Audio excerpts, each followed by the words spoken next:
أعوذ بالله من الشيطان الرجيم. بسم الله الرحمن الرحيم.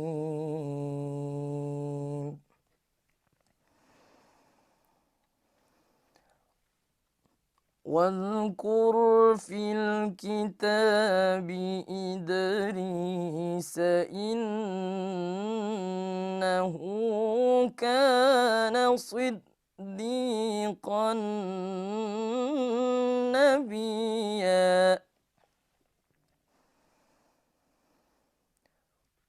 ورفعناه مكانا عليا واذكر في الكتاب إدريس إنه كان صديقا نبيا إنه كان صديقا نبيا ورفعناه مكانا عليا صدق الله العظيم. Bismillahirrahmanirrahim. Assalamualaikum warahmatullahi taala wabarakatuh. Alhamdulillahirabbil alamin wassalatu wassalamu ala asyrafil anbiya wal mursalin sayyidina Muhammadin wa ala alihi wa sahbihi ajma'in. Rabbi shrah li sadri wa yassir li amri wahlul 'uqdatam min lisani yafqahu qawli. Amma ba'd. Alhamdulillah, dengan izin Allah Subhanahu wa taala kita ni berjumpa lagi dalam siri sirah Nabi dan Rasul. Pada kali ini insya-Allah saya akan bawakan kita ni menyelusuri tentang kisah Nabi Idris alaihi salam. Tapi sebelum kita ni masuk menyelusuri kisah Nabi Idris alaihi salam ni, seperti mana yang saya katakan pada episod yang lepas sewaktu kisah Nabi Adam alaihi salam mengenai dengan dua putera Nabi Adam alaihi salam yang famous, iaitu Habil dan Qabil. Diorang dua ni masyhur disebabkan dengan kisah pembunuhan manusia yang pertama. Macam mana terjadinya pembunuhan manusia yang pertama ni adalah kisahnya berasal daripada apabila Nabi Adam alaihi salam mahukan Qabil kahwin dengan saudara perempuan Habil, dan Habil berkahwin dengan saudara perempuan Qabil. Ada yang beritahu adik bini-bini, ada je yang beritahu kakak bini-bini. Habil indah mau kahwin dengan saudara bini-bini si Habil. Pasalnya saudaranya sendiri si Qabil itu, kalau indah silap namanya Iqamah, lagi lawak, lagi cantik daripada saudara bini-bini si Habil ni. Indah ia mau saudara bini-bini sendiri. Ia meminta kepada Nabi Adam untuk mengahwini saudaranya bini-bini ini sendiri. Jadinya Nabi Adam meminta kepada Allah Subhanahu Wa Taala macam mana mau menyelesaikan permasalahan ini. Allah Subhanahu Wa Taala memberitahu dorang dua mesti sediakan korban dan ditaruh di atas bukit, dan akan ada api menyambar salah satu daripada korban itu. Korban yang kena sambar oleh api daripada langit itu, iatah yang akan kahwin dengan saudara bini-bini si Qabil tadi, yang lawa tadi ni.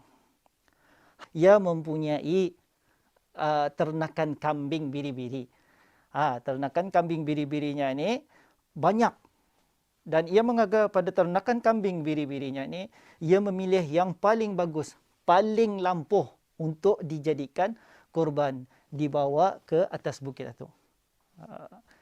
Si Qabil tadi ni, ia fikir ia boleh menipu Allah Subhanahu Wa Taala.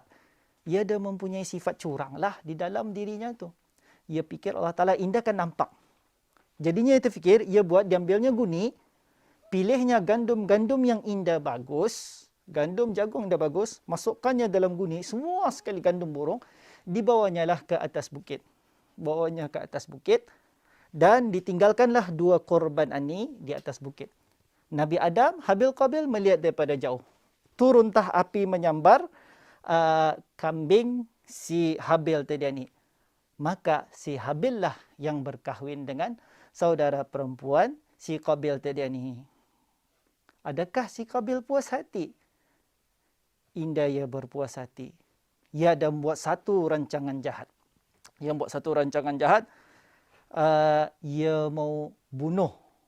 Ia mau bunuh saudara kandungnya ni si Habil untuk supaya ia dapat kahwin dengan saudara perempuannya sendiri. Ditunggunya Nabi Adam bermusafir. Pada masa itu ia membunuh si Habil. Inilah dia kisah pembunuhan manusia yang pertama. Jadinya pada masa itu ia mati akal. Bila sudah meninggal sudah si Habil tadi ni, dia tahu kan buat apa. Allah Ta'ala kirimkan 2 ekong burung bergaduh, berkelahi, mati salah seekong, yang seekong lagi menanam. Bila melihat daripada kisah itu, ia melihat daripada apa yang terjadi depan matanya itu, ia pun membuat perkara yang sama juga. Okay? Jadinya inilah dia kisah daripada Habil dan Qabil. Jadinya Nabi Idris alaihi salam, ia merupakan seorang lelaki yang tinggi, rupawan, ada janggut.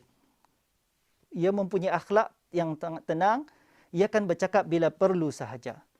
Pada masa Nabi Idris alaihi salam itu, belum ada orang yang syirik pada Allah Subhanahu Wa Taala.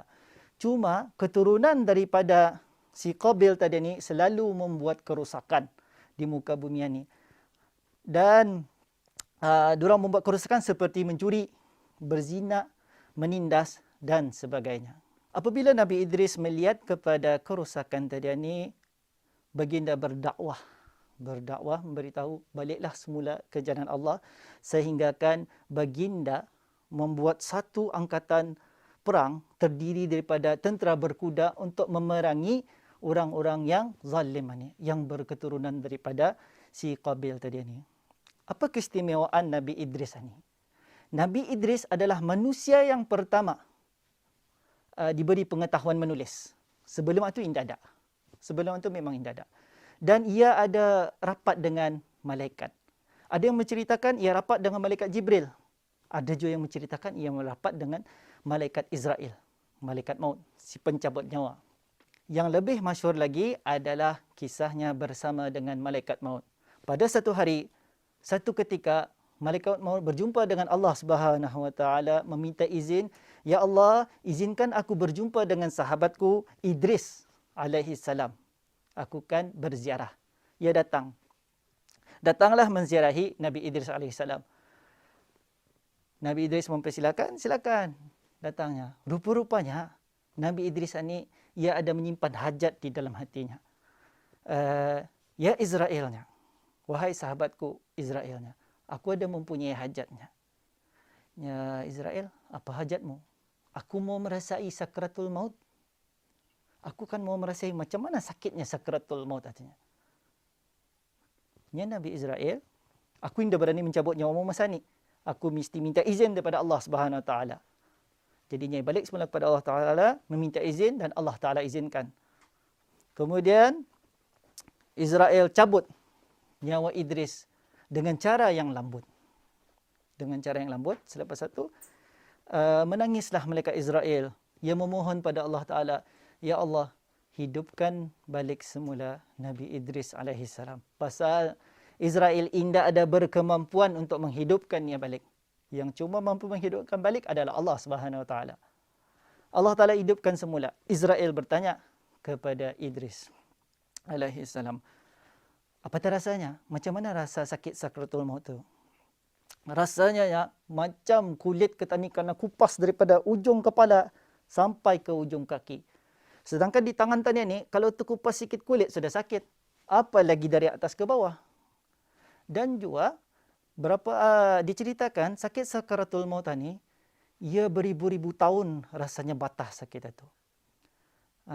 Kerana fikir selesai sudah hajat Nabi Idris alaihi salam ni. Rupanya ada hajat lain lagi. Ya Israelnya, aku ada hajat laginya. Hajatkunya, aku mau merasa neraka Jahannam. Dia mau masuk. Aku tidak dapat bawa kau ke sana kecuali dengan izin Allah, kata malaikat Israel.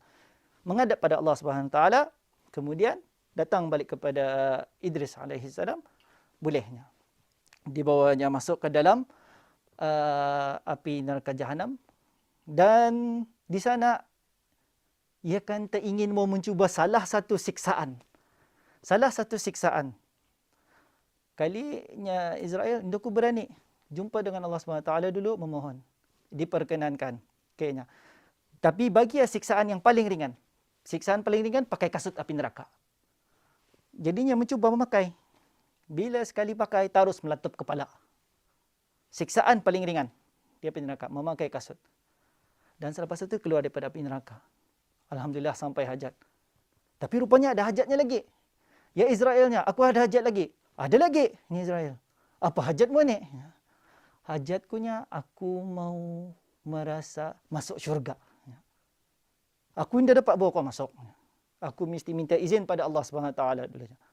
Mengaga pada Allah Subhanahu Wa Taala, ya Allah, nabimu, rasulmu Idris alaihi salam kan mau merasa di dalam syurga itu. So diperkenankan, dibawalah Idris masuk dalam syurga. Melihat Idris nikmat-nikmat yang ada di syurga itu. Apa yang telah Nabi Adam lihat sana itu. Inilah dapat saya ceritakan di sini. Pasal syurga itu, nikmatnya itu sesuatu yang indah terjangkau oleh fikiran kita ni. Keindahannya indah dapat kita ni bayangkan. Kalau selagi mana masih di dalam bayangan kita ni, itu bukan syurga. Itu bukan syurga. Selepas itu, bila sudah masuk dalam syurga tadi ni, dia mau keluar. Aku sudah merasai maut. Sakratul maut aku sudah merasainya. Jadinya Allah Ta'ala beritahunya, kalau sudah sesiapa merasai sakratul mautnya begitu ni, ia boleh stay dalam syurga. Israel ni arik-arik daripada luar. Idris, keluar, keluar. Idris, keluarnya.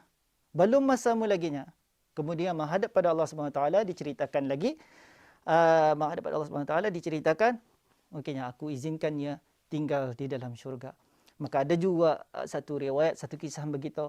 Idris adalah satu-satunya manusia yang dicabut nyawanya di dalam syurga. Saya rasa setakat ini saja yang saya kongsikan tentang Nabi Idris alaihissalam. InsyaAllah saya akan kongsi tentang Nabi-Nabi yang lain, Rasul-Rasul lain di lain episod dengan izin Allah SWT. Wabillahi taufiq wal hidayah. Wassalamualaikum warahmatullahi wabarakatuh.